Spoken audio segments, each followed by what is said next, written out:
E aí pessoal, tudo certo?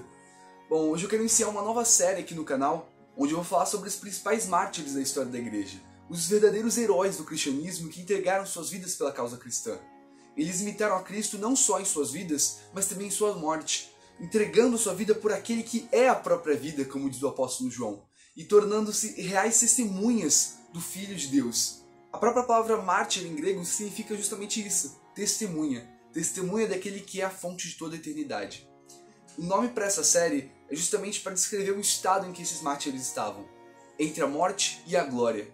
Eles estavam entre a morte carnal, entre o sofrimento aqui no corpo físico, mas também cientes de que logo estariam na presença de Deus, presenciando toda a glória do Todo-Poderoso. E é justamente essa ideia que eu quero passar nessa série. O primeiro desses mártires que eu quero falar é Policarpo de Esmirna, um dos bispos mais amorosos do início da igreja, que inspirou a muitos pela sua vida exemplar e seu martírio corajoso, numa história muito fascinante que nós vamos ver no vídeo de hoje.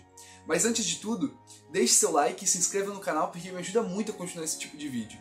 E o conteúdo de tudo que eu vou estar falando aqui já está no meu blog, no link que você pode acessar aí na descrição.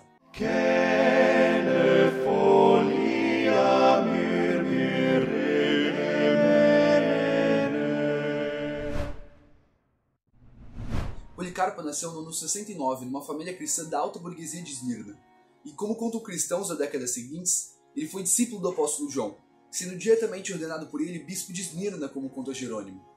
E ele também foi muito próximo do Papa Gerápolis, que era outro discípulo do apóstolo e ouvinte direto dele, também sendo grande amigo de Inácio de Antioquia, outro discípulo do apóstolo que esteve em sua casa no ano 107, pouco antes de morrer em Roma, onde redigiu várias cartas para outras igrejas como forma de encorajamento. Foi esse grande irmão em Cristo que ele escreveu uma carta pouco antes em Troade, onde ele recomendava que justificasse a sua dignidade episcopal e disse com todo o vigor físico e espiritual para exortar sua comunidade e conduzi-los à salvação, agindo como verdadeiro atleta de Jesus Cristo. Mesmo que Policarpo ainda fosse um jovem bispo em formação, Inácio já ressalta suas virtudes e se mostra grato a Deus por ver seu rosto irrepreensível. E nisso nós vemos que Policarpo já era um homem justo, desde o início de sua formação, desde o início de seu cargo episcopal, honrando a Deus e ajuntando para si os bens incorruptíveis. Enquanto Inácio deixou muitas epístolas para as outras igrejas, apenas um escrito de Policarpo sobreviveu, a sua Epístola aos Filipenses, escrita em torno de 135.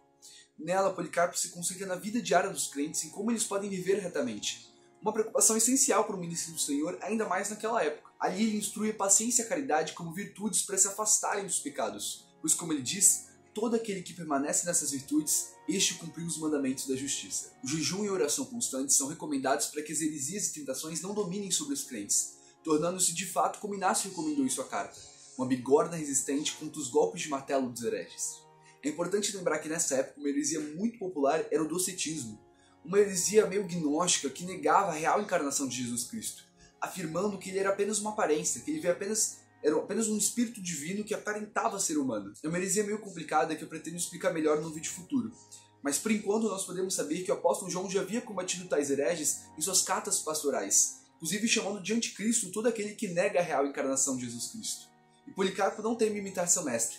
Eles chamam de primogênitos de Satanás os mesmos que fazem parte de tal heresia. Inclusive diz isso na cara de um deles, chamado Marcião, segundo o testemunho de Jerônimo. O melhor remédio contra tais hereges é a piedade e devoção, pelas quais nós enraizamos nossos corações na firme fé da verdade de nosso Senhor Jesus Cristo.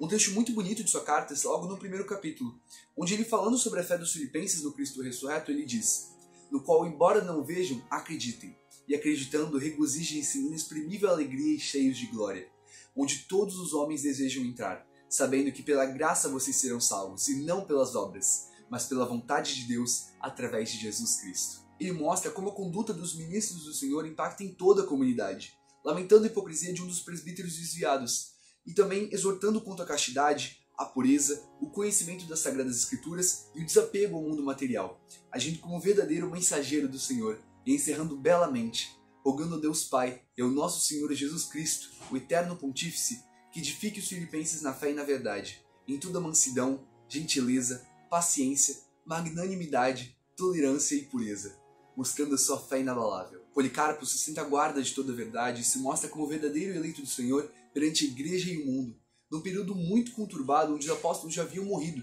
e os sucessores deixados por eles tinham essa grande missão de preservar a ortodoxia dentro da igreja, ou seja, a doutrina verdadeira repassada pelos apóstolos, perante inúmeras heresias e ameaças que estavam vindo sobre o corpo de Cristo, ao mesmo tempo que tinham que mudar toda a conduta dos novos pagãos que estavam se convertendo à igreja. E Policarpo cumpriu com excelência todo o seu papel.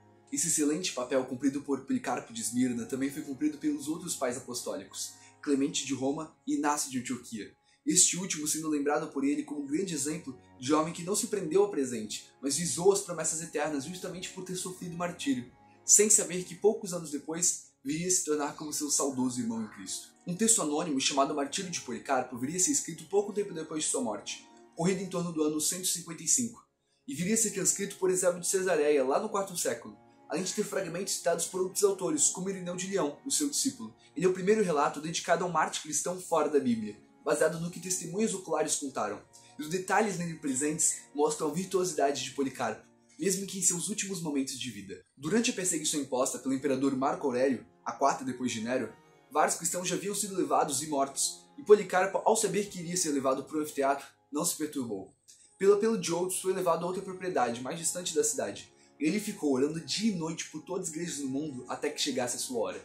Ali, numa noite, teve uma visão profética, onde seu travesseiro pegou fogo e ele entendeu que morreria queimado vivo. Ele partiu ainda para outra propriedade, mais por amor aos outros do que a própria vida, mas acabou tendo a localização delatada por um escravo torturado que lhe entregou.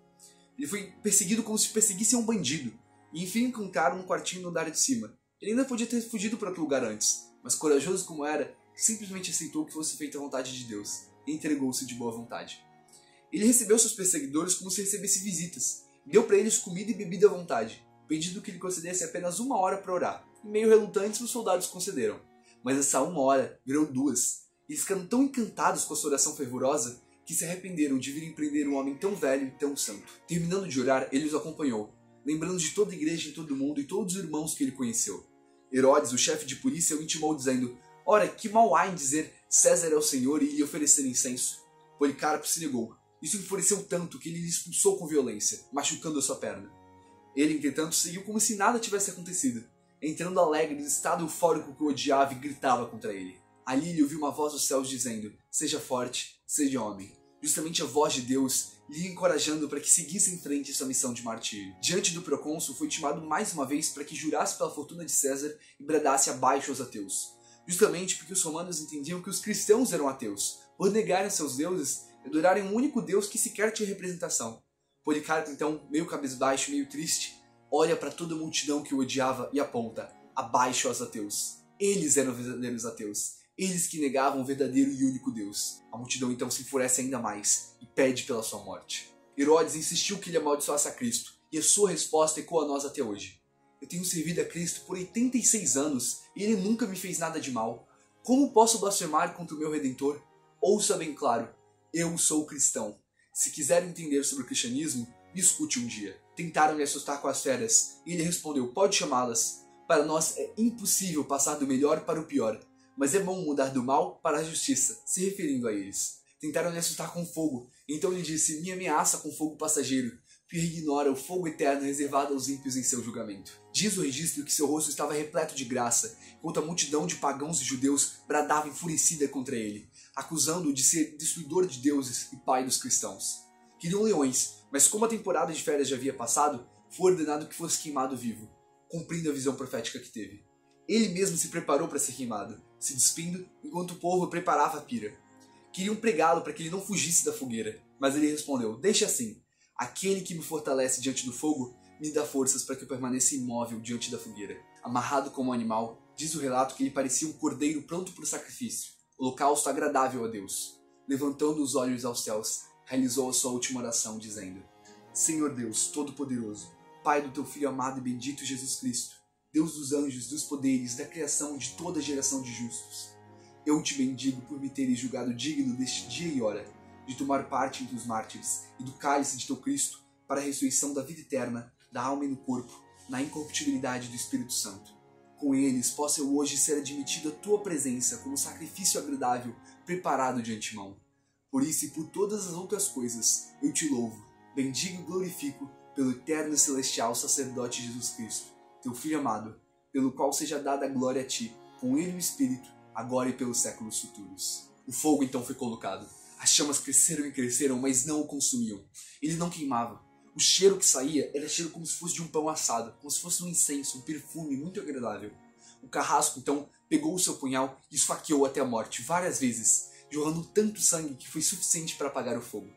A multidão ficou assombrada com a diferença entre a morte de um incrédulo e a morte de um justo, vendo nele realmente o agir sobrenatural. O abençoado bispo Policarpo por fim morreu aos 86 anos de idade, elevando a alma aos céus e de fato repetindo os passos do próprio Cristo. O relato termina dizendo que muitos outros morreram, mas Policarpo era o mais falado por ser não apenas mestre célebre, mas também mártir iminente, cujo martírio segundo o Evangelho de Cristo todos desejavam imitar. Ele foi cingido com a coroa da incorruptibilidade e, segundo Irineu, morreu com um glorioso e esplêndido martírio, sempre ensinando o que aprendeu dos apóstolos, que também era transmitido pela Igreja, a única verdade. Em todos os passos, Policarpo buscou ser como nosso grande mestre Jesus Cristo.